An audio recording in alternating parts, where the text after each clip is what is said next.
Hello everyone, and welcome to this unboxing video for Arkham Horror the card game, the Dunwich Legacy. This is the first large expansion for the Arkham Horror LCG. This game has many expansions. A lot of them are very small. Usually one of these is then accompanied by 6 eventual small expansions. And there's currently 3 of these right now. And 2 of these have all 6 out of the following expansions. The last one doesn't have any yet. It just came out. But, whatever.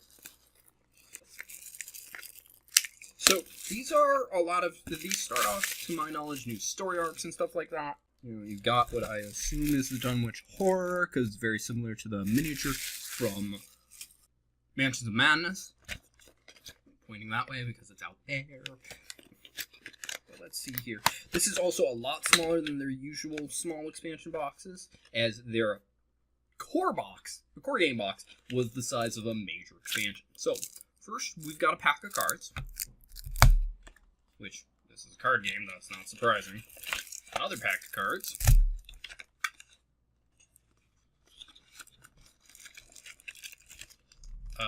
Some mini cards. Oh, good, there's more than one character in here. I thought these had one each. That's the main reason you get these, other than the start of a story arc. They come with more playable characters. And another pack of cards, and there's still more in here. This box is pretty simple. Everything was right in here. You've got the story campaign guide.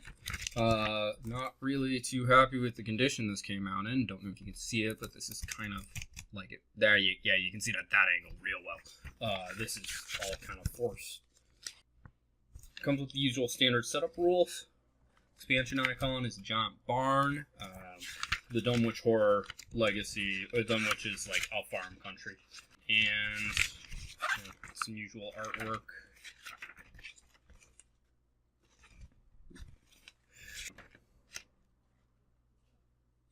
Is this actually supposed to be like how you track the campaign? I know this is the actual campaign tracker, but I don't know if this is anything actual relevant. There are some really nice apps for tracking this stuff nowadays. And I think that's everything in the box. I'm not sure what I'm going to do with these boxes, because I don't really know if I'm going to put stuff back in them. But let's take a look at the individual stuff. This is also a little bit larger than the original campaign guide. Don't know if this connects to that at all. Still yet to actually finish that. Both the groups that, both the games I have going of it, with friends, are just finishing the second of 3 missions from the base campaign, and I bought a second core game so we could merge the 2 together, because you need a second copy of the core game to be able to play at 3 or 4 players. Alright, so we've got a bunch of locations. I want to make sure to keep it on that side to avoid spoilers, like the back alley. What? Sorry. Back hall doorway. It's something else on the other side. My bad. Back hall doorway. I should be looking at these from this side. I was looking at them from the back. A Baron's Thug.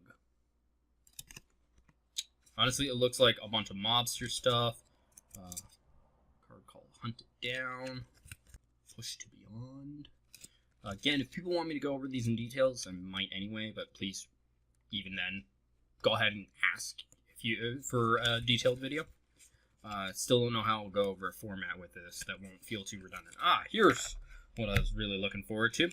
We've got Zoe Samaras, the chef. These are the new characters. She's blue. Rex Murphy, the reporter, orange. The colors are relevant to the type of cards. Jenny Barons, the dilettante. I know I've got her miniature from Mansions. Ooh, this is my favorite character from the dice game. Jim Culver, the musician. His mechanic in the dice game is just insane. It'll be interesting to see how he is. And Ashcan Pete, the drifter. This is the one with the dog! See? Bumper! Duke! Yep, Duke is his specific card. So then we've got extracurricular activities. There's one of the missions. a bunch of different locations. I'm assuming they're actually at Arkham University itself. The house always wins. I'm not going to show any of this stuff right now. This is the stuff I'll say for details because this is the actual plot relevant stuff. So I don't want to show that off. We've got 2 other pack of cards still. These are just mini little cards that are designed for tracking where your character is. One side is color, the other side is black and white because active, inactive. I'm not going to show those off. They're the same images except smaller, from the character cards that I just showed a few minutes ago. We've got some new treacheries, like Indebted, Internal Injury.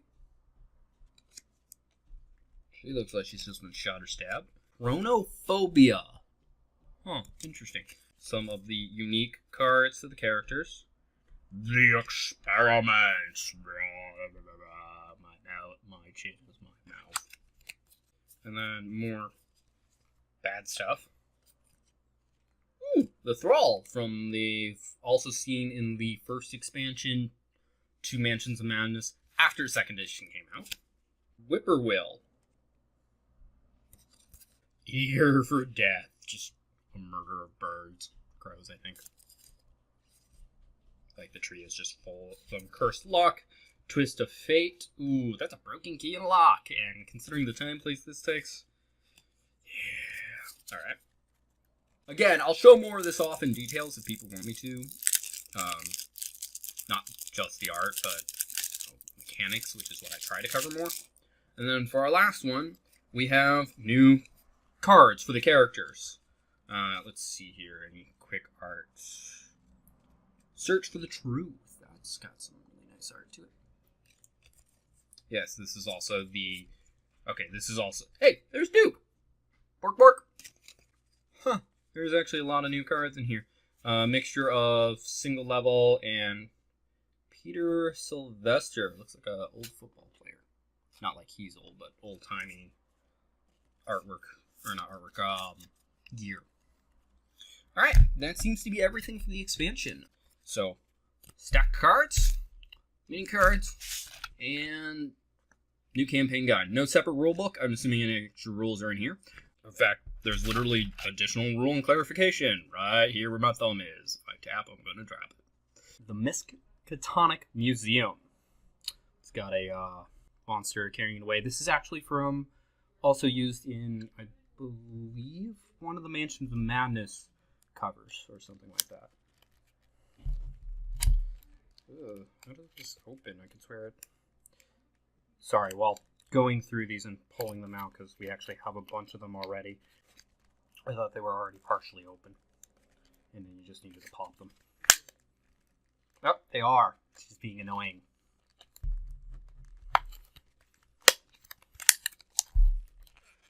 Yeah, it's like they glued them together or something.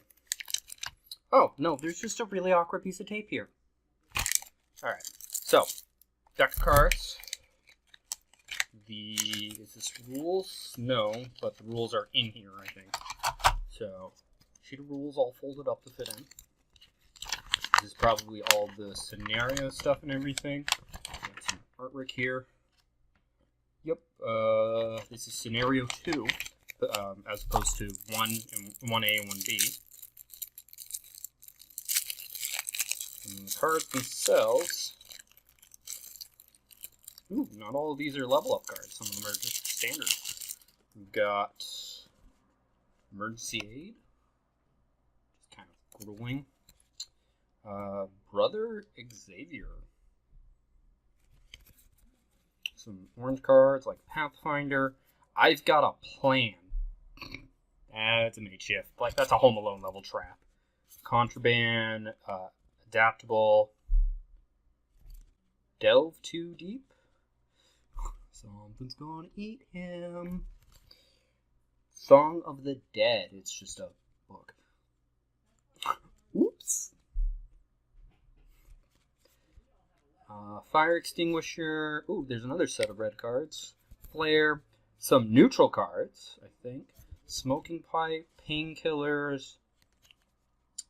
Positive version of the Necronomicon.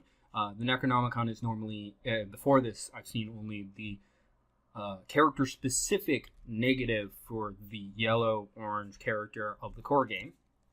Harold Wilston. These look like story ones. I'm going to stop reading those.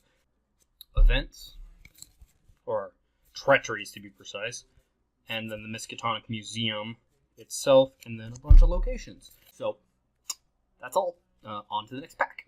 Next up, we've got the Excess County Express. Kind of like Madness on the Orient Express. Also, the back image is the train being torn up by something with a claw as big. So, let's get this opened up. Looks like that piece of tape from the last one was probably intentional. I just didn't see it because it's taped over the little pinhole. There.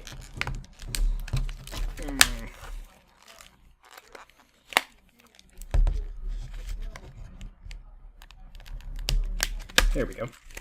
Haha. Alright, so first off, we've got more rules.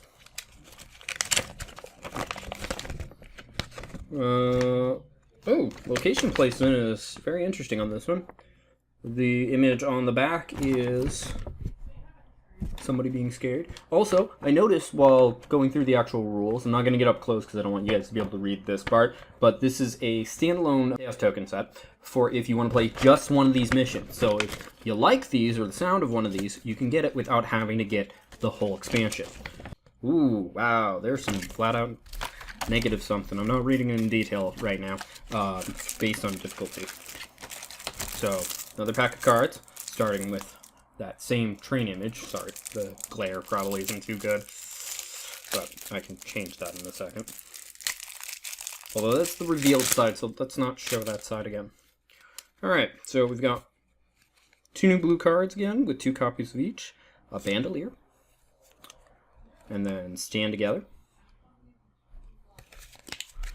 Art Student under orange. A new version of Deduction. Yay, skill upgrade. Yes, skill. I'm out of here. New version of the Switchblade. Ooh, Hypnotic Gaze under purple. Ooh, my friend who's playing Capture right now is going to love this. New version of Shivering. For those who don't know, you can replace or add upgraded versions. Newspaper for under red. Copies of Lure. I don't know if this is an upgrade or not. It seems familiar, but whatever. Some new gray cards. Relic Hunter. These are permanents. You buy them, they don't take up your deck limit, and they stay out as beneficial. Charisma. Some new weaknesses, but they're not basic, so I don't know how they get added. Cross Space and Time. And then we've got, from here, a bunch of the the cards for the specific mission, including Helpless Passenger, Claws of Steam. Wait, is the train alive? Broken Rails, Grappling Horror, the monster from the front, Emergent Monstrosity, and then we get into the story-specific stuff, which I'm not going to show, at least not in this video, and all the various different locations. So that's everything. On to the next pack. Alright, and here we are on to Mythos pack number 3, Blood on the Altar. Yes, on the altar. So I didn't know if it was on or of. Yeah, you never know with the naming conventions of this. So, as per usual, we have standard pack of cards, rules.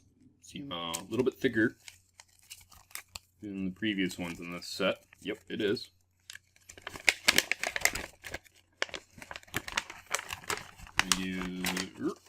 Tearing. Does not appear to be new rules, but this one uses 5, maybe 6 encounter decks, or packs. There's 6 unlisted separate from the others, so I don't know. But onto the pack of cards. Decent number of neutral cards here. Oh, no, 3 of those, sorry, are part of the encounter deck. So we've got some non-encounter deck cards that are part of the scenario. Encounter deck cards, the act and agenda, and then locations. Then we have player cards. Looks to be 4 of each. So for Guardian, for its non-XP, we've got Prepare for the Worst. Keen Eye, for a permanent, which is a spend 2 resources for stats. So it costs more to get, but stays out permanently. It looks like all of these do that for their XP ones, so I'll just list them by name. Preposterous Sketch for Seekers. And then Higher Education for their permanent. Lone Wolf for Rogues. Streetwise for their XP. Defiance for Mystics. Blood Pack for their XP. Rise to the Occasion for Survivors. Scrapper for Survivors. That's very fitting. And last, an upgraded version of Emergency Cash for some neutrals. So here's the encounter cards and player cards. So next up, we've got pack number 4. Undimensioned and Unseen. What the hell is Undimensioned? Gotta get that tape. Alright, so, per usual, standard pack of cards, and rulebook. Feels like the normal size single page rulebook, and it is. Does not seem to be any new rules. Yep, without reading them, the resolutions are very short. And this uses 5 encounter sets. Then onto the cards themselves. If it bleeds is the first card right off the bat. The Guardian card as per usual. So, but as usual, I'm going to start with the encounter cards. Ooh. So we've got some, I don't even know if I want to say what these are. Let's just say not normal encounter cards. More encounter cards, the acts and agendas, locations, and that's it. Nothing seems like it's placed in a situation where we get set aside, but so quick look here. Rogues are the ones with 6 cards this time. Everybody else has their usual 2 of a non-XP and 2 of an XP. Starting with Guardians, if it bleeds, bloody mess. Then the Springfield M1903 weapon. And on to Seekers with Inquisitive Mind. It's got 3 wild commits. Very nice. Exposed Weakness for their XP card. And for Rogues, for their non-XP, Quick Thinking. Did everybody get a skill this time around? No, just a few of them. An upgraded version of a Lucky Dice. I think that's an upgrade at least. And then what's definitely an upgrade? Opportunist. Then we've got a ally, a unique one, Alyssa Graham, Speaker of the Dead, for Mystics. An upgraded version of Rite of Seeking. Still ends your turn if you draw a symbol. Then we've got Dark Horse for a new Survivor card, and an update to their original skill, Survival Instincts. So here are player cards, and here's the Endeavor cards. Looks like the usual amount. Next up, we've got pack number 5, Where Doom Awaits. Love the image for this. Nice swirly between, honestly, otherworldly and a place on a forest on fire. Artwork was one of the big reasons that I wanted to get this game and really get into it. It took the Arkham board games, normal board game artwork, and really just expanded on it. The only other game that really gets that far is Eldritch Horror, which I still love, but keep forgetting to get a copy of. Ironically, I have the first expansion, but not the base game. Long story. So, here's the rules. Doesn't seem to be anything new again. 2, 4, 6, 7 encounter sets. No, sorry, 8. Oh boy, that's going to be an odd setup. Well, again, just like with the last one, short resolutions. Each of them being like half a page long each. So let's get to these cards. Set aside these player cards.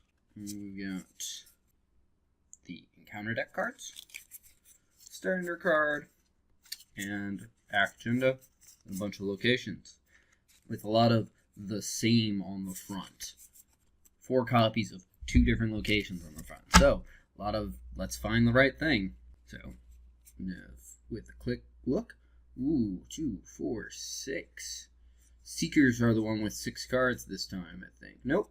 So are Mystics. Seekers, though, by the looks of it, it's 6 copies of the same card.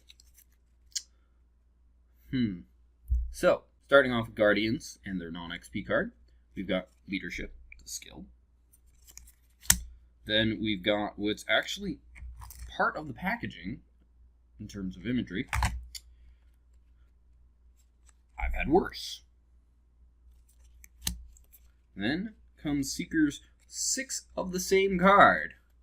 The upgraded version of Strange Solution, and people who know this set know that's really important. To the point in which I'm not even going to read this off. I want to, but no. Sadly, they're all XP, 4 I think each. Then we've got for Rogues, Joey the Rat Vigil. Joey Vigil. Interesting name. And their XP card is Ace in the Hole. Oh, good old Rogues. Then for the non-XP card for Mystics, Moonlight Ritual. Ooh. Then their first XP card is an upgrade to their, I believe, their original skill, Fearless.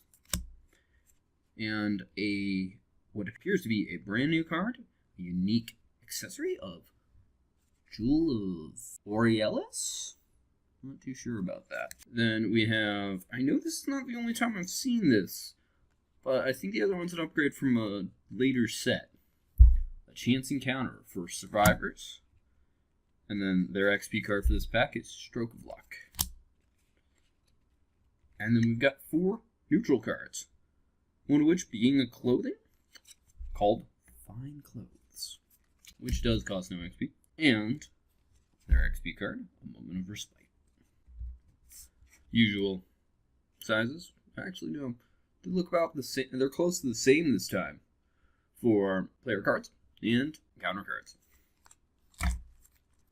Whee! And lastly, for the 6th Mythos pack, we have one that's titled a very common phrase in these games. Lost in Time and Space.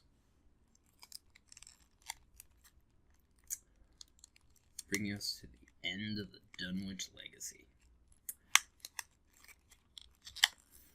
Now, due to some time shenanigans, I've opened the last pack in Path to Carcosa first. I wonder if this one also has all XP cards in it. But here are the cards. Ooh, that's definitely thicker than usual. That might be even 3 pages. Let's find out. It's at least 2. Already long enough. I'd be surprised if any of these ever get to 3. Come on, don't tear.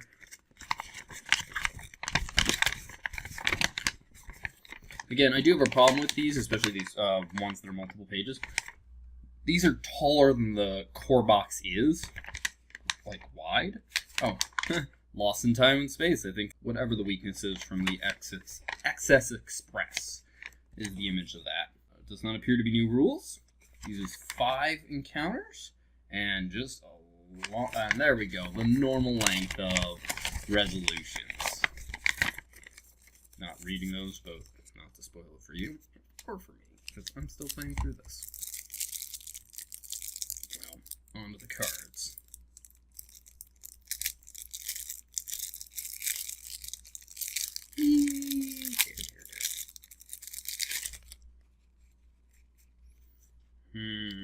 Oh, yes. We've got a nice little guest here. I'm going to leave that out for now. Obviously, I'm not going to say what it is, but... Huh. That's interesting. These are not standard types of encounter cards, and I've never seen something like this before. Again, if you want me to do a spoiler overview of this, I will show these, but not in an unboxing. Then we've got a bunch of standard encounter cards. The base card, the main card, Acts and Agenda, only 3 locations. Ooh, just looking at that damage from that special guest.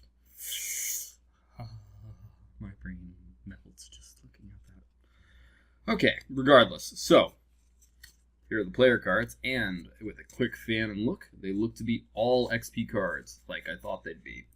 Guardians being the ones that get 6 cards this time. Starting off with an update to their original skill. Vicious Blow. Love that card. Then we have, I think, a brand new card. Monster Slayer. Definitely a brand new card. Lightning Gun. Zap, zap, zap, zap. Dr. William T. Mailson.